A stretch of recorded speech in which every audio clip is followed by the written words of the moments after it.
என் அன்பு குழந்தையே, அப்பா ஆடம்பரமாக வாழ்வதற்கு கூட அதிகமாக போராட தேவையில்லை. நிம்மதியாக வாழ்வதற்கு சாகும் வரை போராட வேண்டியிருக்கின்றது. நான் உன்னோடுதான் இருக்கின்றேன், பயப்படாமல் இரு என்று சொல்கிறீர்களே. என்னுடன் இருந்தும் நான் படும் கஷ்டங்களையும் துன்பங்களையும் நான் விடும் கண்ணீர் துளிகளையும் வேடிக்கை மட்டும்தான் பார்த்து கொண்டு இருக்கிறீர்களா? என்னுடைய கஷ்டங்களுக்கு ஒரு தீர்வே இல்லையா என்று கேட்கின்றாய். மகளே, இப்போதும் சொல்கின்றேன், நீ கவலைப்படாமல் இரு. அனைத்தையும் நான் பார்த்துக் கொள்கிறேன். நான் உன்னுடன் தான் இருக்கின்றேன். உன்னுடைய வாழ்க்கையில் வரும் ஒவ்வொரு சோகமும் துன்பமும் உனக்கு ஒரு பாடத்தை கற்றுத்தரவே வருகின்றன. உனக்கு வந்திருப்பது எவ்வளவு பெரிய சோதனை என்று கடவுளிடம் சொல்லாதே. உனக்கு துணையாக இருப்பவர் எவ்வளவு பெரிய சக்தி என்று அந்த பிரச்சனையிடம் சொல். விமர்சனங்களை கடந்துவிடு, பாதை தெளிவுறும். பிறரின் எண்ணங்கள் நீ அல்ல. இருப்பினும் அலாதி கற்பனை உன்னை மெருகூற்றும். பல சமயம் மெழுகாய் நினைத்துருகாதே, சிதைந்து சிற்பமாய் மாறிட கற்றுக்கொள். குழந்தையே, உன்னிடத்தில் இருக்கும் மிகப்பெரிய பிரச்சனை என்னவென்று தெரியுமா? அளவுக்கு அதிகமான அன்பை பிடித்தவர்களிடத்தில் காட்டும் போது சில நேரங்களில் அவர்களுடைய வெறுப்பிற்கும் கோபத்திற்கும் ஆளாகி விடுகின்றாய். கலங்காதே, யாரும் உன்னை நேசிக்கவில்லை என்று கவலை கொள்ளாதே. உன்னை நேசிக்க உன்னுடைய அப்பா நான் இருக்கின்றேன். உன்னுடைய கருத்தை யாராவது கடுமையாக விமர்சித்தாலும் சிறிதளவும் கோபம் இல்லாமல் பொறுமையுடன் பதில் சொல்லும் மனப்பக்குவத்தை வளர்த்துக்கொள். என்ன நடந்தாலும் எதை இழந்தாலும் சோர்ந்து போகாதே. விரைவில் நீ இழந்ததை எல்லாம் திரும்ப பெறுவாய். இப்படி நடந்து விடுமோ என்று பயப்படக்கூடிய பெரும்பாலான விஷயங்கள் வாழ்க்கையில் நடப்பதில்லை. அதனால் பயந்து நேரத்தை வீணடிக்காதே. அஞ்சி நடுங்கிக் கொண்டிருப்பவனால் சிறிய குட்டையை கூட கடக்க முடியாது. எதற்கும் அஞ்சாமல் துணிந்து நில். வெற்றி என்பது ஒரு மனநிலை. வாழ்க்கையில் வெற்றி பெற வேண்டுமென்றால் அந்த மனநிலையை உருவாக்கு. நிச்சயம் நீ வெற்றி பெறுவாய். விரைவில் உன்னுடைய கஷ்டங்களுக்கு முற்றுப்புள்ளி வைத்து விடுவேன். என் பிள்ளையே, நீ சுபிக்ஷமாக வாழத்தான் போகின்றாய். இது உன்னுடைய அப்பாவாகிய பெருமாளின் சுபவாக்கு. என் குழந்தையே, அப்பா என் வாழ்க்கையில் இன்னும் எத்தனை சோதனைகளை வைத்திருக்கிறீர்கள் என்று நீ என்னிடம் கேட்கும் போது உன்னுடைய ஆதங்கம் எனக்கு புரிகின்றது.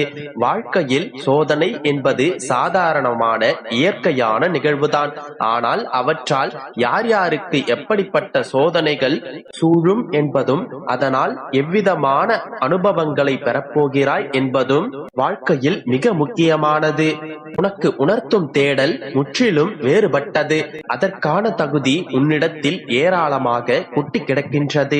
வாழ்வில் நிறைவும் மன நிம்மதியும் பெற்று சந்தோஷமாகவே நீ வாழ்வாய். எனது ஆசீர்வாதங்கள் உனக்கு நல்ல வாழ்க்கையை அமைத்து தரும். நீ நீயாக இரு, யாரையும் சார்ந்திருக்காதே.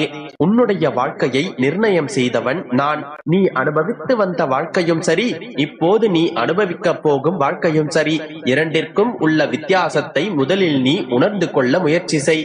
இப்போது நீ அனுபவித்துக் கொண்டிருக்கும் அத்தனையும் நான் உனக்கு அளிக்கும் ஆசீர்வாதங்கள். எப்போதும் உனக்கு கவலைகள் வேண்டாம். எதை அனுபவிக்க வேண்டுமோ அதையெல்லாம் நீ அனுபவித்து விட்டாய். கடந்து வந்த பாதையில் நீ பார்க்காத துயரங்கள் இல்லை, ஏமாற்றங்கள் இல்லை. நீ விரும்பிய வாழ்க்கையையும் என்னால் மட்டுமே திரும்ப வழங்க முடியும். நீ வருத்தப்பட்டது எல்லாம் போதும் தங்கமே. உன்னை விட்டு விலகியவர்கள் உன்னை தேடி வரும் நேரம் இது. எதற்காகவும் எப்போதும் அஞ்சாதே. நான் எப்போதும் உன்னுடன் தான் இருக்கின்றேன். நான் இருக்கும் போது எதற்காக நீ கவலைப்படுகின்றாய்? நீ எனக்கு நல்ல பிள்ளையாக நடந்து கொண்டு வரும்போது ஒரு தந்தை உனக்கு செய்ய வேண்டிய அனைத்தையும் நான் உனக்காக செய்து முடிப்பேன். நீ சீரும் சிறப்புமாக எந்த மனக்குழப்பமும் இல்லாமல் சந்தோஷமாக வாழ வேண்டியதே உன்னுடைய அப்பாவாகிய என்னுடைய ஆசை. எப்பொழுதும் நான் உன்னை விட்டு விட மாட்டேன். கலங்காதே கண்மணி, அனைத்தும் நல்லதாகவே நடக்கும். பாசம் வைத்து பரிதவிக்கின்றாயா? என் குழந்தையே, கலங்காதே. உன்னுடைய பாசத்திற்காக அனைவரும் ஏங்கும் காலம் விரைவில் வந்துவிடும். உன்னால் ஒன்றும் செய்ய முடியாது என்று நினைக்கிறார்கள். ஆனால் உன்னுடைய வாழ்க்கையில் ஒரு நாள் நீ நிச்சயமாக நட்சத்திரமாய் ஒளி பெற்று ஜொலிப்பாய். அப்பொழுது உன்னிடத்தில் மகிழ்ச்சி மட்டுமே இருக்கும். உன்னை தேடி நீ எதிர்பார்த்த அத்தனை நல்ல செய்திகளும் வரும். அன்று நீ மகிழ்வாய். அனைத்தும் நல்லதாகவே நடக்கும். எதற்கும் கலங்கிக் கொண்டிருக்காதே. உனக்கு துணையாக உன்னுடைய அப்பா நான் இருக்கின்றேன். என் அன்பு குழந்தையே, நான் உன்னோடு இருக்கும்போது ஏன் அப்படி நடந்து விடுமோ, இப்படி நடந்து விடுமோ என்று எந்நேரமும் கவலைப்பட்டு கொண்டிருக்கின்றாய்? வருவது வரட்டும் என்று உறுதியாக எப்பொழுதும் நிதானத்துடன் நம்பிக்கையுடன் செயல்பட்டு பார். அப்பொழுது நீ மிகுந்த பலனை அடைவாய். ஒரு காரியத்தில் ஏமாற்றமோ தோல்வியோ அடைந்தால் அதிலிருந்து நீ பெற்ற அனுபவத்தை வைத்து அடுத்த முயற்சியில் திறம்பட செயல்படு. மீண்டும் மீண்டும் தோல்வியடைந்தால் ஏன் எங்கு தவறு செய்கின்றோம் என்று ஆராய்ந்து பார். தோல்வியடைந்து விட்டால் வாழ்க்கை முடிந்தது என்று எந்த அர்த்தமும் இல்லை. எனவே எதற்காகவும் அஞ்சாதே. இந்த நிலை மாறி நீ விரும்பும் அனைத்தும் உனக்கு கிடைக்கும்.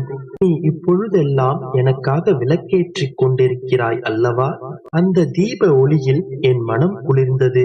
அந்த ஜோதியில் உன்னுடைய கர்ம வினைகளை நான் எரித்துக் கொண்டிருக்கின்றேன்.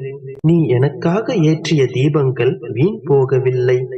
நீ ஏற்றிய தீபமே உன்னுடைய வாழ்வில் இருக்கும் இருளை நீக்கி வெளிச்சத்தை கொண்டு வரும். உன்னால் முடிந்தால் தினமும் ஒரு விளக்கை மட்டும் எனக்காக ஏற்றிக் கொண்டு வா.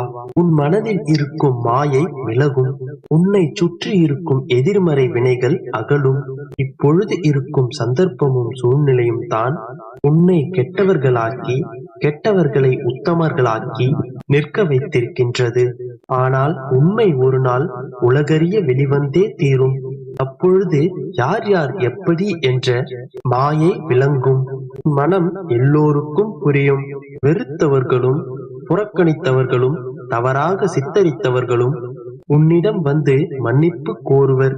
உன்னிடமிருந்து விலகியவர்கள் கூட உன்னுடைய தகுதியை உணர்ந்து உன்னை தேடி வருவார்கள்.